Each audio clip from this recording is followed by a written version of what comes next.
Maybe being organized as a photographer is not the most sexy subject, and it may not get you on the front of National Geographics, but you simply need to be on top of your gear in terms of organization. Otherwise you can't find your gear when you need it, and you may miss a great photo opportunity. If you're into photography, and you will quickly find that you have a variety of cables for charging your batteries, making sound, remote triggering, and so on. In this video I will show you one way, there are several of course, I will show you one way to organize your cables that works for me. The Thinktank pouch named Cable Management 10 has clear panels for easy identification of what is in the pouch.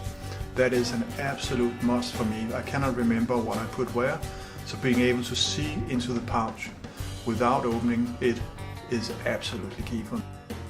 For the same reason I don't use the business card slot that is provided on the back side of the pouch, but you can use it for identification, maybe just slide in a colored card to tell you that, say, the red bag is for cables and the blue for batteries and so on. The bag comes along with 3 so-called red whips that essentially are red elastic cable ties with an adjustment slider. You will quickly become addicted to these, and a messy situation that I'm showing here is turned into an orderly one in a matter of seconds. You will soon find that you want to apply this to all of your cables because it really makes a difference in terms of organization.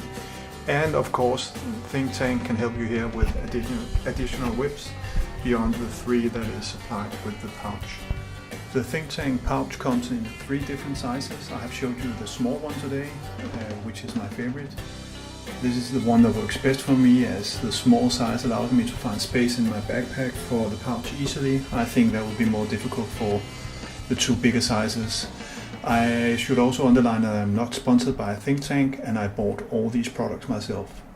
Thank you for watching. Take care.